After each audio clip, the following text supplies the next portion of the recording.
Hello, this is a nice update about the first project in 8th grade U.S. history, our petitions and protest signs. So this is the timeline that we've had.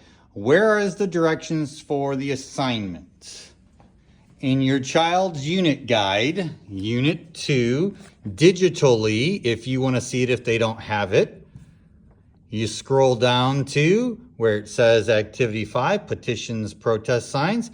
It explains the colonial, the current event, clarification, and provides an example with each of the 4 parts that you need.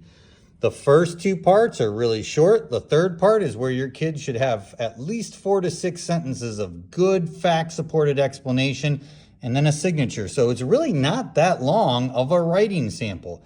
If your child, for some reason, can't access Google Classroom, which they should be able to, they should have their handy-dandy paper copy, which this was one left over. You can see his child at least started highlighting it a little bit. So what is your child being asked to do?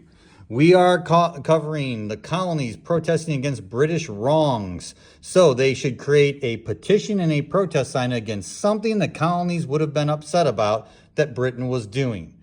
Then in 2023, we apply it to present day. We want a positive change on something, okay? And students were supposed to run things past me. They're going to get the opportunity tomorrow. If for the colonial, students are concerned about what can I cover? The last 2 days in class, we filled in this teapot that was items that caused the colonies to get upset with British actions. We actually categorized it. Restrictions on freedom, restrictions on trade, not having a voice in the government. And those can be what they would like changed, sorry about that, and then they provide facts from the unit as their support. They had the directions on Tuesday, October 3rd, technically earlier, but we reviewed them in class for about 15 minutes with me providing examples on the 4th. On the 5th, they had the opportunity for clarification and more examples. Had the 6th off to brainstorm work. When we came back Monday, they were supposed to provide me their 2023 topic. A lot of students did not. May not have been ready, so be it. Could have been asking for help this whole way. The only assignments that we had one other assignment on this Tuesday. We had a 6.5-minute video due on this day.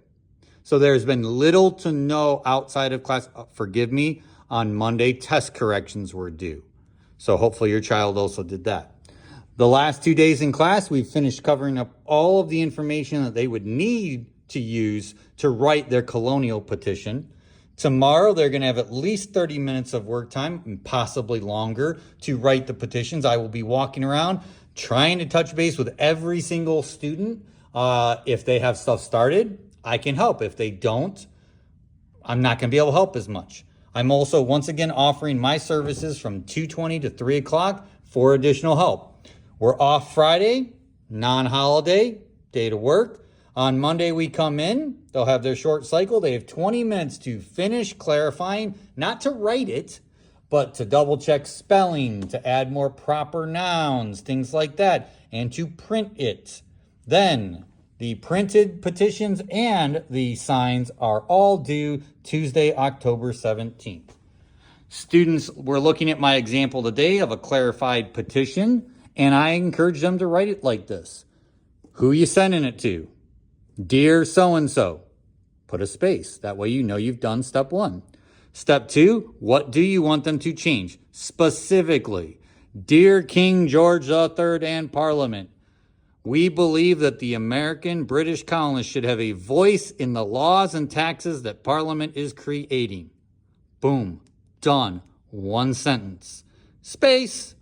Step 3. Now you're going to use your notes, or for 2023, you're going to use web research to provide facts.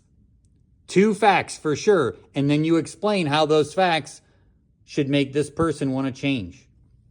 Signature for colonial. They make up a colonist. Present day, they do theirs. The writing, total, this is where they're going to lose points if they lose points because they're not going to explain. So we're talking a couple words, 1 to max 3 sentences, at least 4 sentences. Some kids will write a ton, especially for the 2023, in 2 words, a first and last name. It's about 14 sentences maybe each, not really that long. For the sign, we have 3 types of paper provided. There are some examples that we've had up on the walls that are some of the best examples for the past. Your child is never expected to pay money to get a grade. So I will never ask them to buy a poster board because not everybody has the money to put into poster board. I completely get that. So that's why they have the paper available to them. Things should be in color, bold, have a visual, have a slogan. The signs are 10 points each. The writing is 15. So this writing, you could spend all of your time on the art. You're going to get a 10 out of 25, which is a 40% if I'm doing my quick math correctly. This is where most time if they lose points, they're going to lose points. The artwork is to pad the grade and help us get better at our writing.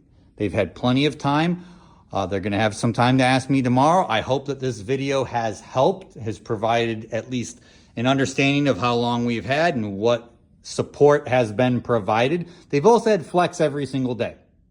At this point, I've had 3 students come up and ask for help. So I hope this video has helped. I'll be working with students tomorrow. They'll have the time after school if needed. They've got the long weekend, and then we get after it big time. But they have all the content. Everything is shared with them. And if they come to you and go, hey, I don't have the right information in my unit guide, shared with them is my recap slides, which covers the entire unit. They have all of this. It's also in their unit guide. They should have filled in the first 6 slides. So they have the content. Please let me know if you got questions. Kids should be able to be very successful on things. Thank you for your time.